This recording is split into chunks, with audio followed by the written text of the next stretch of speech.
ഇന്നത്തെ ഫലങ്ങൾ കൂടി നെഗറ്റീവ് ആയതോടുകൂടി നാളെ ഇനിയും 5 മണിക്കായിരിക്കും നമ്മുടെ മീറ്റിംഗ്. ഓൺലൈനിൽ ചേരും. ഏതെങ്കിലും തരത്തിലുള്ള ഇപ്പം നമ്മൾ ട്രാക്കിലായിട്ടുണ്ട് എല്ലാം. ഊർജിതമായ പ്രതിരോധ പ്രവർത്തനത്തിനിടെ മലപ്പുറത്തിൻ്റെ ആശങ്ക ഒഴിയുന്ന വാർത്തയാണ് പുറത്തു വരുന്നത്.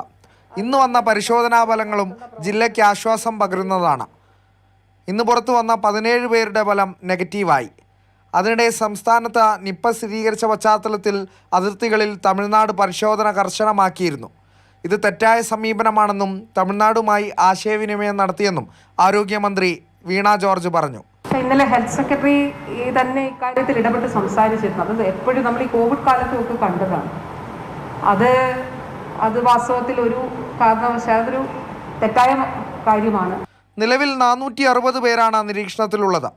ഇതിൽ 220 പേർ ഹൈറിസ്ക് വിഭാഗത്തിൽ ഉൾപ്പെട്ടവരാണ്. സൂക്ഷ്മമായ നിരീക്ഷണവും ജാഗ്രതയും തുടരും. പാണ്ടിക്കാട്, ആനക്കയം പഞ്ചായത്തുകളിൽ വീടുകൾ കേന്ദ്രീകരിച്ചുള്ള പ്രതിരോധ പ്രവർത്തനങ്ങൾ നടന്നു വരികയാണ്. കേന്ദ്ര സംഘം വവ്വാലുകളിൽ നിന്ന് സാമ്പിളുകൾ ശേഖരിച്ചു തുടങ്ങി. ഭോപ്പാലിൽ നിന്നുള്ള മൃഗസംരക്ഷണ വകുപ്പ് സംഘം അടുത്ത ദിവസം ജില്ലയിലെത്തും.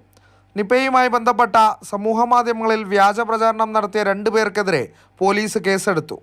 മാതൃഭൂമി ന്യൂസ്, മലപ്പുറം.